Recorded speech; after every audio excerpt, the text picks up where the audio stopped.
Welcome to episode 172 of the All the Books Show, recorded at the David A. Howe Public Library. Listen, I don't know what happened with me at the letter A. That was a weird slide in your voice there. Yeah, I just kind of... It's the David A. Howe Public Library. Just say it straight through. It's like I was saying David A. Howe, but then like a long-lost figure from my past it's just exactly walked into what the it door. sounded like. Yeah. David A. Oh, yeah. my gosh. I thought Hugh Jackman walked in. Where we talk book news, author news, and literary news. Sometimes we actually talk to authors. Yeah. And you're in luck, fans, because today is one of those days. Some days we actually talk to the news, sans Huey Lewis. Just Huey Lewis. Yeah. Yeah, just the news. Yeah, anything that's just them, they're all for. Yeah. Sometimes we talk into our microphones, don't we, Nick? Yeah, we do. Sorry to call you out like that. That's all right. But see, like right now. Yeah. Anyway. Wow. Geez, I'm Eric Mickles. And I'm Nick Gunning, and I'm just being attacked for my microphone use. I'm just trying to help you. Well, thank you so much. I'm sorry. Thank you so much. You know, we should get you a lapel. You're fun to talk to, but I think I had a better time talking to today's guest author, and that's Greg Kincaid, author of A Dog Called Christmas and Christmas with Tucker, which is my personal favorite. Mm-hmm. I just finished Noel, but we'll talk about that in Bookmark. Yeah. But that's what we're going to be doing today. We're going to be chatting a little bit with author Greg Kincaid. Cool. Yeah. So what have you been up to? Did you do anything exciting over the weekend? Yes. Yes. You're nodding at me like I did. Yeah. Oh, yeah. We went to go see Yeah. Jay Muse of Jay and Silent Bob fame. Yeah, we did. Just saw Jay by himself, which not many people can claim to have done, I guess. Yeah, that's true. I had a fun time. Okay. Not the greatest of shows, but I had a fun time anyway. Yeah, you definitely had.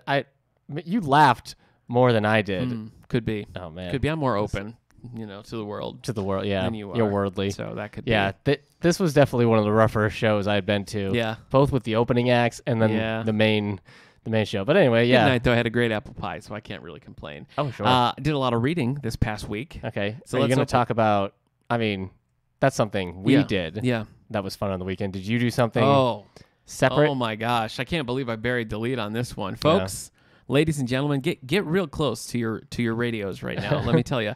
I went to see the Donnie and Marie holiday tour, and it was nothing less than spectacular. It was... We had so much fun. I basically just laughed and or smiled for 2 solid hours of their very scripted brother-sister shtick. It was just so Nick glitzy hasn't laughed and in months, goofy. so he needed this. It just cracked me up. It was really fun. It was mostly Christmas songs. They did a couple of their hits, like Donnie sang Puppy Love and Marie sang Paper Roses, but mostly it was Christmas holiday music. They spent so much time running through the crowd and hugging people, and oh my gosh, it was such a fun night. Yeah. If you can get tickets to the Donnie and Marie holiday tour, run, don't walk to your nearest internet and buy yourself some tickets, because it was a blast. It was crazy. That whole thing was a mess. Walk, don't run. Yeah. To your nearest internet. Run. Yeah, run, don't walk. Yeah. That's what you say. We got it. We got it. Okay. Anyway, good times. Good times were had by all. But here are the things that I read in our bookmark segment. Donnie and Marie's autobiography. Yeah. What if they did an autobiography together, and she wrote his history and he wrote her history? That would be, that round robin writing. Yeah. I like that. That sounds good. Go ahead. Well, I read, as I mentioned, Noel by Greg Kincaid. This is the book 4 in his McRae family Christmas series. I think you could probably pick up just about anyone and read it as a standalone. I think it would work fine. We'll talk about this a little bit later, so I won't get into it too much. But I read that, enjoyed it. I'm well into my Christmas reading this year. I've got a few others. Donna Van Leer's Christmas Note is coming up. I got it right there. I read one of those every year. Christmas Jars is another one I'm going to be reading. Haven't started it yet. I'll let you know. Write you a note. I finished Garth of Izar, which is a Star Trek book. Sequel to a third season episode. Pretty good times. All right. So this is third season episode of Wayne's World? No. Okay. Why did you say that? Party because on of Garth. Yeah. Man. You said my thing was a mess. What? I also read Calypso by David Sedaris. This is the latest collection from David Sedaris. These were all humor, nonfiction stories about his life and his family. Sometimes he mixes fables in there. He did that a lot with when Bill Willingham's Fables? No. Oh. With the last book he did, Let's Explore Diabetes with Owls, had a lot of the fables in it. I'm not so much a fan of those. So I was enjoying this. Bigby? What? Bigby White. Bigby Bigby the wolf from Fables, the comic. Sure, yeah, like that, like that. No, he'll just have like a story with animals, like acting out something, and I just Oh, so like those volume just- 2 of Bill Wellington's Fables, Animal Farm. This is a great conversation. So I read that and I loved it. It was very good. Yeah. It was a good collection. It was a lot more. He's just getting older, and like you hear it's like his family, who I've been reading about for like 20 years now. Yeah. Like they age and people have died, and it was just a lot more like. I think I had the realization in this book. Just his writing is so. It's just so personal and so conversational, and I listen to a lot of them on audiobooks. I'm just so used to his voice that. This one I finished and it kind of felt like catching up with like friends, like people that I like, Aw. So it was good. It was really good. I hope he does more. You old softy. I know. Your He Christmas put out dogs. his diaries, Oh. which is also in an audiobook form. I know we have the hard copy here at the library. Haven't read those. I have heard mixed things about them because they are like short diary entries, so kind of hard to read. Wet the bed again. Yeah. But I do recommend Calypso, and as always with David Sedaris, if you can get your hands on the audiobook, I recommend that because his readings are just perfect. I think you mean... We have a lot of CDs, and we have a lot in Overdrive or Libby as well, so check them out. I think you mean if you can get your ears. Yeah, thank you. I'll take that correction. I'll take it to on heart. yeah. I also read 2 graphic novels, Son of Batman Volume 2. You love Damien Robin, these days. Son of Batman. Pretty good good series. I It's kind of a short, it's only, 12 issues or something. Yes. So, but I liked it. This is the second volume. Both of these are available in the system, so we can always get them for you. I read Batman and Robin, The Big Burn. Yeah. Wasn't a big fan of this, but there was a classic Bruce Wayne, Dick Grayson Batman Robin story that I absolutely loved. So it was worth the price of admission for that. It was alone. so funny because your Goodreads review was like, I don't care about the Two-Face story. I like the Batman and Robin story. I'm like, I only cared about the Two-Face. I didn't even read the Batman and Robin story. Did you not? No. Oh, it was very good. I was like, oh, this looks fine. No, I think you would have liked it. Yeah. Oh, that's too bad. Yeah. Anyway, though that's what Live I and finished. let die. I'm currently reading The Killing Game by Max Allan Collins. So this is Is this the Christmas one? No. Oh. I did read a Christmas CSI book once. This is my first just regular old CSI book that I've ever read. It is very nostalgic for me because when I was in college, we watched, like, all the guys on my floor just would sit down and watch, like, disc after disc of CSI, like the early seasons. I know. I don't think I could even do it now, but we had so much fun. And I haven't really watched the show since then. I don't know what possessed me to pick this up. I think it was just like at a thrift store or something. Yeah. But I'm reading it and I'm enjoying it. So that's my fun one. I'm listening to My Lucky Life In and Out of Show Business by Dick Van Dyke. I read, it's funny, I listened to when Let's Explore Diabetes with Owls by David Sedaris and then followed it up with Dick Van Dyke's other autobiography. And here I am again. Dick Van Dyke and David Sedaris back to back. 2 that I would not normally put together, but whatever. And then I'm reading Sadie by Courtney Summers. This is a YA book, one that I saw in the store and was like, oh, we got to get this book for the collection, which Eric did. And I'm enjoying it so far. Yeah. It was up for a Goodreads Choice Awards as well. I'm not sure if it won yet, but in our next episode, we will be covering all the Goodreads Awards. All the winners. You'll find out soon enough. Find out which books aren't allowed into Goodreads anymore. Yeah. And I think that's it. I think that's it for me. What about you? Santa Claus?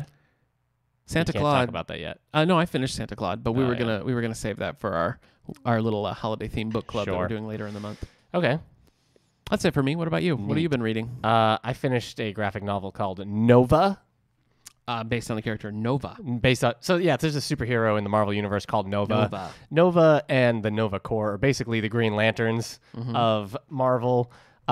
This one takes place in like 2007 when it started, and I just never picked it up then because I got my Unlimited app. Yeah, I did because this comic series was pretty popular. Or I remember when it came out, and suddenly people cared about Nova. And also the series after this introduces like the new younger, like the kid who's Nova right now. Okay, and he's like an important character in like a lot of stuff. Yeah. So I'm just reading through some Nova stuff right now. It's weird though because whenever I start. This happened when I got back into the Punisher and Ghost Rider and stuff, and Moon Knight. Like, you have to start way back where I stopped reading comics for a long time, and so it's just like, geez, we're going through the Civil War again. There's the secret. I get tired of seeing these same, big events. But anyway, this one's fine. It didn't really blow me away. The first couple issues are good because Nova is in space when the New Warriors get killed. During Civil War, so. He's all like, where's my friends? Where's my new warrior friends? And then they're like, they're all dead. And he's like, oh, dang. So, yeah. Okay. Yeah. Good series. You're going to stick with it? Yes. And then I read Venom and Carnage. It's listed under Spider-Man Venom and Carnage. So many. But it's just Venom and Carnage. Okay. Venom is Carnage is about to give birth. Okay. To another symbiote. In the same way that Venom gave birth to Carnage. Okay. Carnage is going to give birth to a symbiote. And Venom wants to they grow up so fast. Babies having babies. Yeah. Venom wants to keep the symbiote and like team up with it. Okay. And Carnage wants to kill it because he's Carnage. Sure. But then the symbiote mixes with a cop. Okay. And so it has like a sense of justice. And Venom's like, oh no, what if it teams up with Spider-Man? So then Venom and Carnage want to fight. I see. Whose name is Toxin. And so there you go.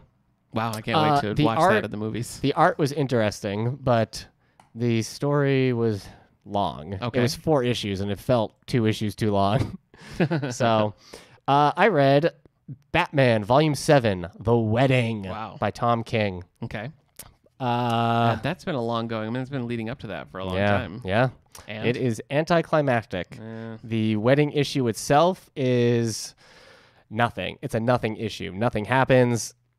I never really thought much was going to like change cement. Yeah, okay. I didn't think it was going to really change the status quo, but like this didn't even attempt to do anything. Okay. So yeah, this is really disappointing. I find Tom King's writing style pretentious, and now I think he might also be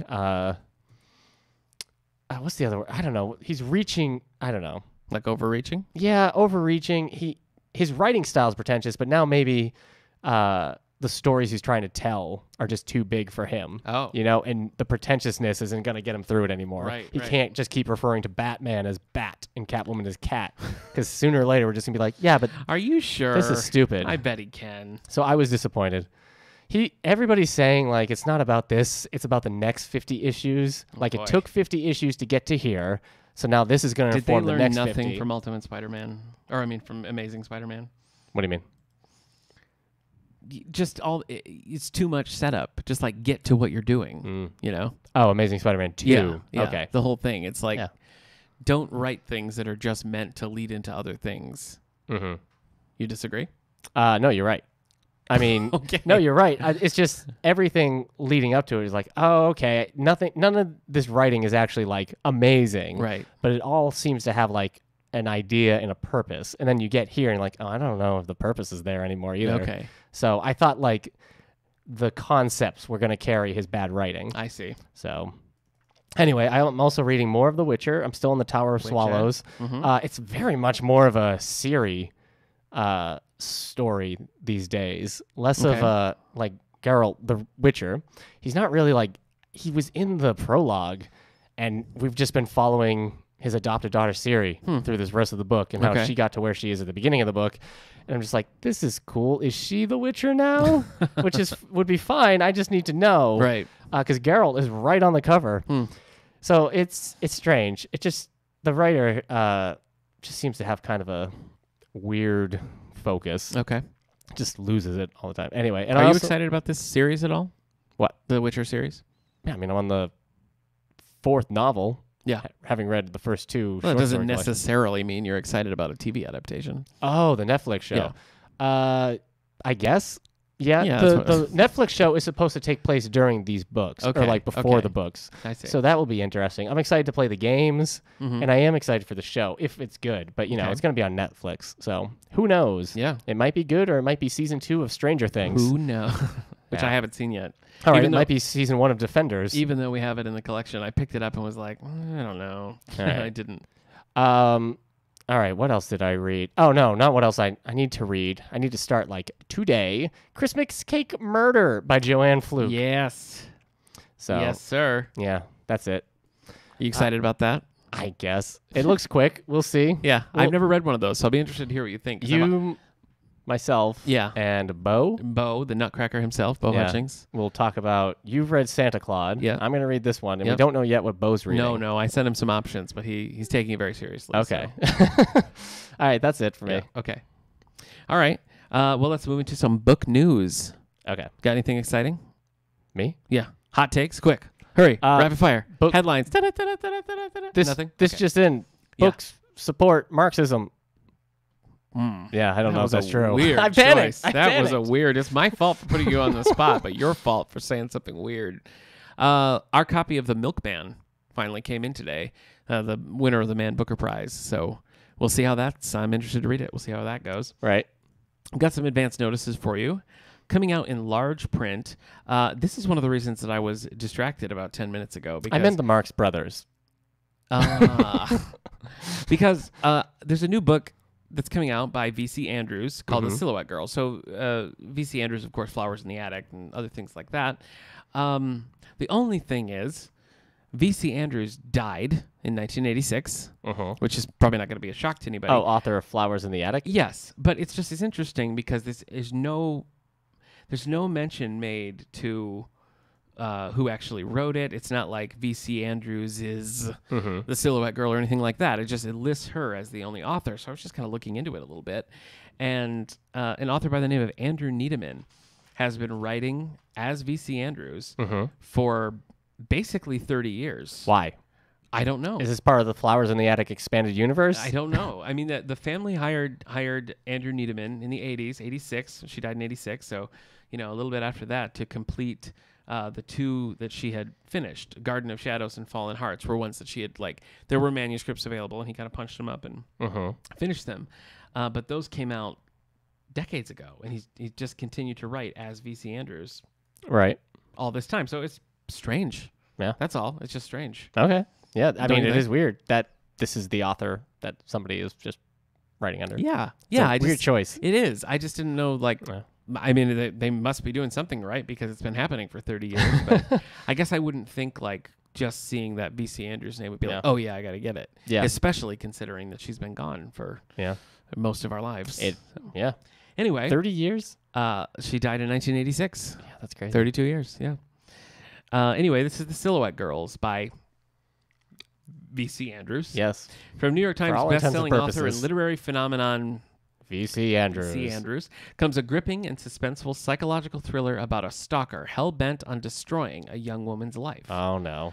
I have never read Flowers in the Attic. Have you? No. Creeps me out. Yeah. All right, so we're gonna have that in large print. It's coming in large print. Next, we have Daughters of the Lake by Wendy Webb. It's a good cover. It's a strong cover. It's creepy. You think she was ever called Webby?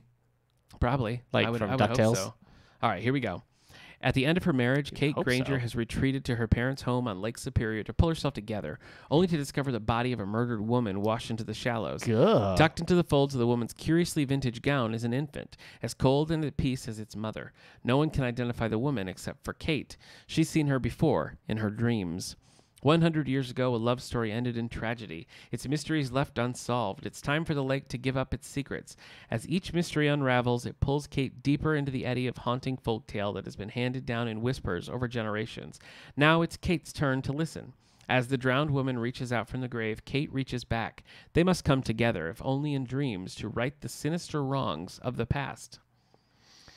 Recognizing that this isn't saying much, that could either be a very good book or a terrible book. Yeah. You know what I mean? Yeah. It's intriguing if done well. I think that premise could really work. On the other hand, if there's any kind of sloppiness in there, it would be a total slog. So anybody who's read Daughters of the Lake by Wendy Webb, please let us know at Twitter at @AllTheBookShow. Has there ever been a thing where the first book is a murder mystery and then the second book is a ghost mystery, but the ghost was one of the murdered victims from the first one. So the first book isn't a supernatural thing at all. It's only in the second one they're like, oh, but now we've got this ghost of this person. Nothing comes to mind, but it's a cool idea. You're welcome. If that helps. Just turn wheels up here. Yeah, you don't know. You put these things out there in the world, you don't know where they end up. Yeah. What's on the New York Times bestseller list this week, Eric? Oh, boy. Let me hear it. Number 10. Let me hear it. Okay. Number 10. Send it my way. Number 10 on the New York Times bestsellers list for a hardcover fiction. I got my Goodreads open still. That's a big mistake. Big mistakey. Let's see. Number 10 is Elevation by Stephen King. Read it. Was underwhelmed. Yeah. That's how I think most people are. Yeah. Oh, boy, I'm opening up all the wrong stuff. Here we go. Number 9. 9 Perfect Strangers. It's a decent amount of Perfect Strangers. By Liam Moriarty. So that's at number 9 on the hardcover fiction for adult fiction. Romance writer becomes fascinated by the owner and director of Health Resort. Number 8, Mitch Albom's The Next Person You Meet in Heaven. Yeah, it's 5 other people he meets in heaven. Wow. David Baldacci, The Long Road to Mercy. L.T. Pine, an FBI agent who is haunted by the childhood kidnapping of her twin sister, must choose between protecting her career or the United States democracy. Again, that's a pretty big... Yeah. One is the United States democracy, which is pretty... Yeah. Her allegiance is to the Republic. Neither here nor there. To democracy. Fine. That's good. All right. Lead child, Jack Reacher. Past tense. Jack Reacher explores the New England town where his father was born. Past tense. But he can't go into the water because there's a weird break of whatever that thing was. What was it? Shingles? Shingles? Wasn't it shingles? Remember I went back to Massachusetts? Yes, you did. And there was something in the water. Yeah. I don't remember what it was. Yeah. Disappointment and unemployment? Wow. I don't know. I panicked. Yeah, you did. Trying That's to twice now. Yeah. Janet Ivanovich, Look Alive 25, a Stephanie Plum novel. Can you believe it? She's been with us for 25 books. That's hard to believe. Feels like just yesterday. It's hard to believe. That whatever that name, the actress's name was in one of the movies. Katherine Heigl. Then just stopped being in things. Yeah. She's in Suits now. Oh, that's good for Katherine her. Heigl's in Suits. Remember when she tried to do that super serious, like... She tried a couple. Military espionage thing? Yeah, she was trying to do like her own homeland. back to back, and it didn't happen. Anyway, let's see what's going on with happen. Katherine Heigl in book 25. Yeah, let's do it. When several managers of a deli... Oh, that's right. The managers of the deli in Trenton disappear. A bounty hunter and her detective boyfriend looks for clues. So, do you think she has to say detective boyfriend? Because, like, one time she was like, this is my boyfriend. He's like, I'm a detective, too. She's like, sorry, this is my detective boyfriend. I think that's probably more nuanced than those books, so I'm not sure. I got to say, I only read one Ivanovich, so I'm not an expert, but I did hate it. Oh, snap. All right, well, number 4, you also read one of these. Nicholas Sparks, Every Breath. Difficult choices surface when Hope Anderson in True Walls meet in North Carolina, seaside town. True Walls. T-R-U Walls. His brother will lie to you, but True Walls has to tell the truth. You can ask one question. You got the bum end of that stick. The number 3 is The Reckoning. I kind of said, you did. But I didn't mean to. The Reckoning by John Grisham, a decorated World War II veteran. Yeah. Okay, jeez. Sorry, everybody. No, Nick's I was saying, tired of The Reckoning. I'm not. I'm saying I want to read this book. Oh, okay. Yeah. Well, do you want to read number 2? What's at number 2 on the New York Times bestsellers list? The way you're asking it makes me think I do not. But Target. Alex Cross. Oh, yeah, by eventually. James Patterson. Alex Cross returns for the 26th books in the series bearing his name. If I'm still hanging on at book 26, I'll read it. I don't think I'm reading the first 10 I've read. Well, number 1 is the book you don't want, but he refuses to give you the one you do want. So you better enjoy this one, Fire and Blood by George R.R. Martin. What's with this guy? Set 300 years before the events of Game of Thrones. Okay, so he just can't end it, right? This is the first volume of a 2-part history of the Targaryens in Westeros. Great. Is it? Do you think he just can't end it? Serious question. Do you think he just doesn't know how to end the series? I don't know. He's got 2 more books to do. The next book isn't the last. Really? Yeah. Oh my gosh, this man. Yeah. No, this is whenever Winds of Winter. That's what it's called, right? Or is that the last one? Whenever the next one comes out, that's the penultimate. Yeah. Wow. Yeah, I don't know. Okay. So Robert Jordan is just laughing. Yeah. He's one of the 5 people you meet in heaven. Robert Jordan. Yeah. He's just laughing up there like, prequels, you fool. Robert Jordan did the same thing. I know. Yeah. And wrote a bunch of Conan. But George R. R. Martin's not just doing this prequel. Yeah. He's got all those like wild card. Oh, yeah. And he writes other. Yeah, he's keeping busy, just not doing what people want him to do. Do you think maybe like the fame, because he toured a lot during while the show went. Okay. I wonder if like the fame was like, I'm going to start touring now. Because like, I don't know. It wasn't until this show that like, Tonight Show was like, we got to get George R. R. Martin. Right. And now, I don't know. He's like, I could write or I could be on television. I don't know. I don't know. But I would say he better hurry because I would imagine like with the series ending, the interest is going to dwindle. Well, I wonder if he did this because a series is ending. Yeah. But they're also going to be doing a prequel series. And so he's like, oh, here it is. Yeah. This character did this. Could you owe me money. Could be. So, could be. Yeah. All right. Yeah. No, I don't want to read that. Well, yeah, I don't want to read that. But there are 4 books that I did want to read. And then I read those books Okay. by one of my favorite Christmas authors, Greg Kincaid. So it started with, let's see, what are they? A Dog Named Christmas. Uh-huh. And that one, that's the one that was the phenomenon. That's the one that like caught fire, the movie and everything. And then of course we had the prequel Christmas with Tucker, and then two more following, including Noel, which I just finished and enjoyed very much. It was nice to go back and visit.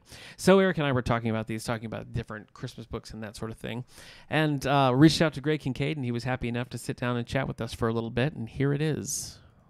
It's Nick Gunning calling from the David A. Howe Public Library. How are you? I'm doing just fine. How are you? Well, pretty good. I'm here with Eric Nichols, and we've got a few questions for you if you have a minute. Absolutely. Great. Thanks so much for taking the time. Eric's going to go first. Hi, Greg. So the first question we have is the story of the McCrae family. It begins in A Dog Named Christmas, but did you set out to write a holiday novel, or did you just have the story first and then you found the Christmas season to be the best backdrop? No, I definitely started out to be a holiday novel with the first one, A Dog Named Christmas. But once I had the characters and the setting and all that established, then it just seemed fun to kind of continue in that sort of little niche of writing Christmas stories. Just because the first one did well, it made sense, and it's just kind of a fun season to write about. Yeah, I agree absolutely. I'm a huge Christmas book fan. Every year I've got a whole stack to get through. I've got a bold statement here for you, Greg. I think Christmas with Tucker is my all-time favorite Christmas book.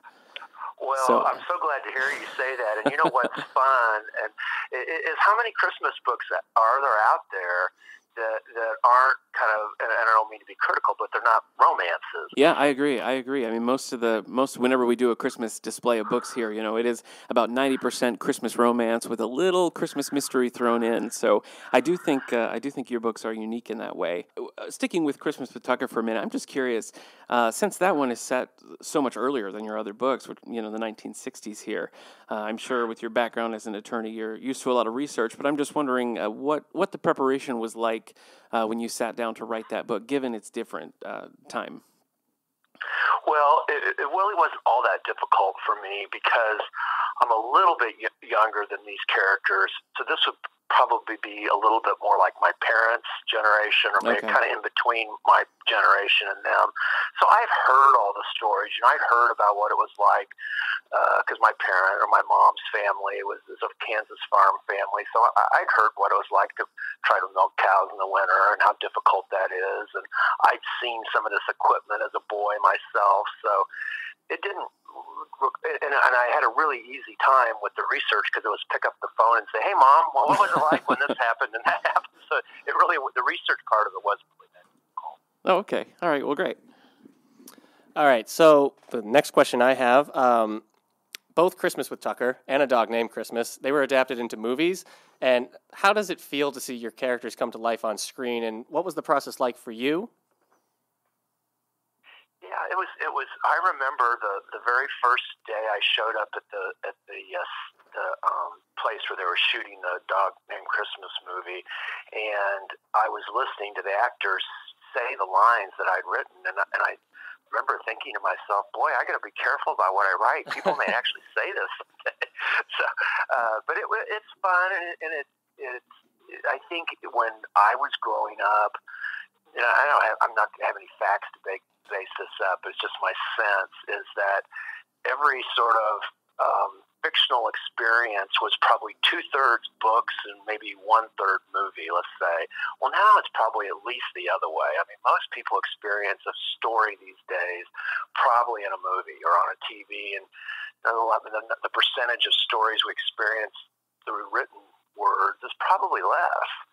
And so it's a way, even though my books were successful, I mean, if you think about a written book, if it's really successful, maybe you reach 100,000 people. I mean, that would be good, right? Right. Well, these movies were like 8, 10, 12, 20 million people. So it's a lot more, as a storyteller, it's pretty neat to think that many people heard your story. Sure.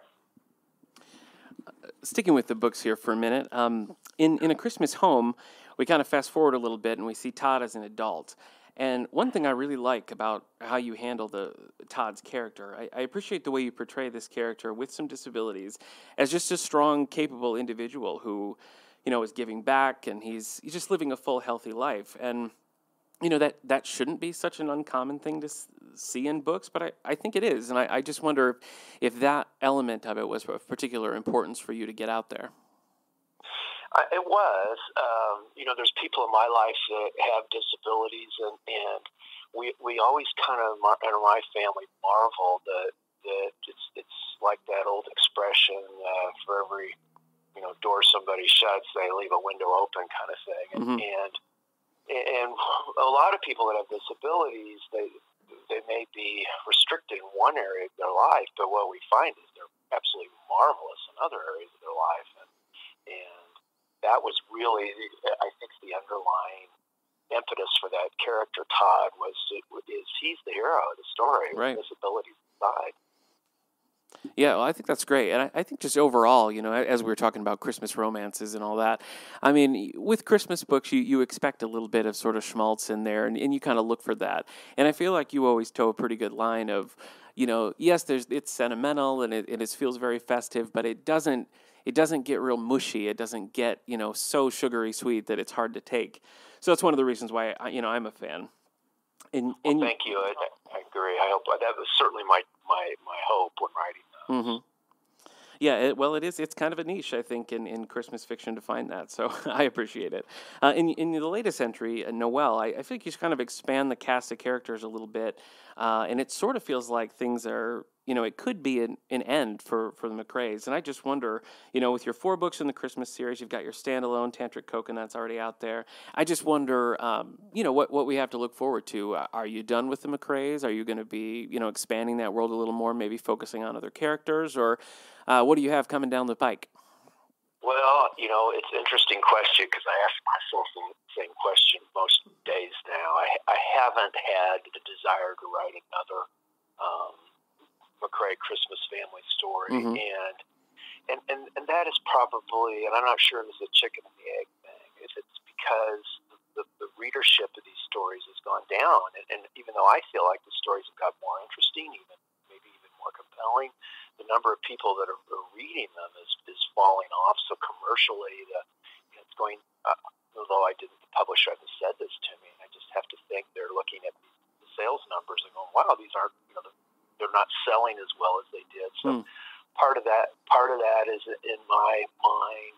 Part of it is thinking, well, maybe it's because I'm not as excited about this subject, and the readers are picking up in that.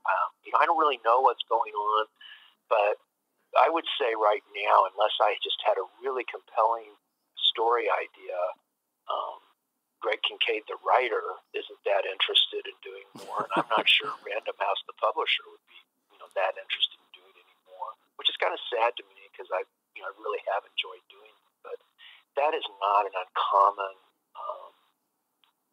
thing to play out in any kind of book that has the same family mm-hmm. year after year.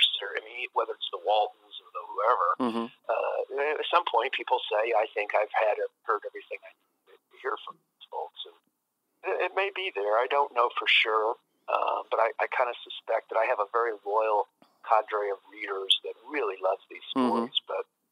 but I don't have, the hundreds of thousands or more okay. that you really need to keep these going. So I'm looking right now at doing something different. I'm looking at maybe a retired judge that goes back to a small town in Kansas that he grew up in, and maybe doing some stories that could maybe have some crime elements in them. Oh, okay. Doing something different that's fun, that mm-hmm. maybe that I feel confident to do. I'm also 61 years old, and I've done 5 novels, and I've had a full-time job, and I'm kind of tired. Yeah. So. Yeah, I imagine that would take some time. Well, even if you're right, and there's not going to be any more McCrae novels, I think a 4-book series is a pretty good run, really. And yep. I thought Noel, like I said, I think that's a strong end, if it is the end, because you find the characters, and I feel like they've all kind of matured and found a new path in their lives that feels final. Yet there could be more should you ever get the urge, and if you do, I'll read it. Well, thank you. I appreciate that. And that was kind of what I felt like, too. I felt like, Noel was a nice ending. Yeah. But there's a possibility of doing more, but there's not an urgent call for it. Sure. Okay. Well, hey, thanks so much for doing this. We really appreciate having you on the podcast. I know our listeners are going to enjoy it. And we just appreciate your time, and I enjoy your books, and I'll keep an eye out for the next one should it come. Thank you very much. All right. Have a good Christmas. You too. Bye-bye. All right.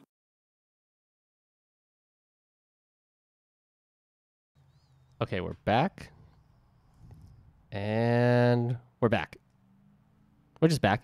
Great. Yeah. Welcome. I don't know how many times I could say we're back until you were like, Yeah, you said it a couple of times. Yeah. Well, I really enjoyed chatting with him about that. These really are some of my favorite Christmas books. I just kind of stumbled into them like accidentally. It was about 2010, I think, according to Goodreads here when I read them, the first couple anyway. And I just was like, let's see, I want a Christmas book. I'd like a dog to be involved. Yeah. So I just like started searching, and I actually read Christmas with Tucker first. And then it said on top, like a prequel to A Dog Named Christmas. And so I kind of went in that direction. Then, of course, I read Christmas Home when that came out, and Noel just recently. So they're all like just a strong, fun, nice, easy Christmas read. So if you're looking for that kind of thing, we've got them here in the collection. Of course, we can get multiple copies. There are movies in the system, Dog Named Christmas and Christmas with Tucker. DVDs of both of those, and all 4 books with the McRae family. Bruce Greenwood. Yeah, Bruce Greenwood's in the movie. Of Star Trek fame. That's and right. Batman, depending. And Batman. Yeah, James Brolin is in Christmas with Tucker. So pretty strong casts in both of them. Even the supporting cast are all pretty well known. And they were pretty popular for Hallmark. Yeah. I mean, they got pretty decent reviews. So anyway, thanks again to our guest, Greg Kincaid. And I think that's going to do it for us, except for library news. We've got a big week because the Nutcracker is almost upon us. Yeah. So this Friday, as we record, which is going to be December 7th, the Nutcracker opens at 7 o'clock down in the auditorium with shows on Saturday and Sunday, the 8th and the 9th, both at 2 o'clock. So we're excited about that. We've got the Endo Ecumenical Choir coming back on December 14th for their Advent concert. And we have Creek Bend rescheduled. They were supposed to be here back in November, and it was a terrible snowstorm. So we had to postpone, which we've never had to do with them before. Yeah. But the fun part about it is now they're coming so close to Christmas that they're going to do a Christmas show, which in all the, maybe 10 years they've been coming here, we've never done a Christmas show. So I'm actually kind of excited about it. I think that'll be a fun change. What about you? What do you have coming up? Creek Bend Band is coming to my birthday party. Really? No, they're not. Your birthday's nowhere near. I know, it's not in August, so it wouldn't make sense for the Christmas performance. Okay. So, yeah. Again, we are doing 1,000 books before kindergarten. Great program. So you can come in and, we have some totes, and you can see... we can help you find those 1,000 books, but then also get your name up on our Hungry Caterpillar. If you're not familiar with the program, it's basically just a way to encourage and help facilitate parents reading to their children, the goal being 1,000 books before they hit kindergarten. And that's to help with literacy skills and just giving them the basics and the fundamentals of vocabulary and that sort of thing. I'm going to read 1,000,000 books before kindergarten. Really? Yeah. Really? Because you're in your late 30s now, so you kind of missed the Did window. You say late 30s? Did I? You know what? I don't know. We'll have to check the tape. I don't remember. Jeez. I remember saying that. Also, I'm looking at my little calendar here. It's not little. It's a normal calendar. Regular size calendar, sure. So December 7th, we have that will be the last day for our Hate You Give Dear Martin giveaway that we have up at our front desk. So we also have a Christmas book giveaway, folks. Yeah. So stop in. But December 7th is when Super Smash Bros. Ultimate for the Nintendo Switch comes out. So Teen Night December 12th will be all about Smash Brothers. So we're just it's still gonna be Teen Night, but I'm definitely advertising that as Super Smash Brothers Night at the library. Definitely. So that'll be fun. That's at 5. Teen Night is 5:30 every Wednesday night for students ages 14 to 18. Pretty exciting. We do a little leeway around like the 12 to 13-year-olds, depending. Probably on numbers. Yeah, parents. Well, we've got an exciting slew of episodes coming up with a special guest star in each one. We're going to be doing the Goodreads Choice Awards with our children's librarian, Kate Miller. Kate joins us every year. Yeah, I need to tell her that today. We've got that. We've got the Nutcracker. Bo Hutchings is going to join us for a little Christmas-themed book club we're going to do. Yeah. And we've got a special interview with Donna Van Leer, who writes the Christmas Hope series, which started with Christmas Shoes based on the new Song. So all of that coming up in the coming weeks. Yeah. Again, thanks to Greg Kincaid. Thanks to all of you for joining us. We'll see you next time. Bye.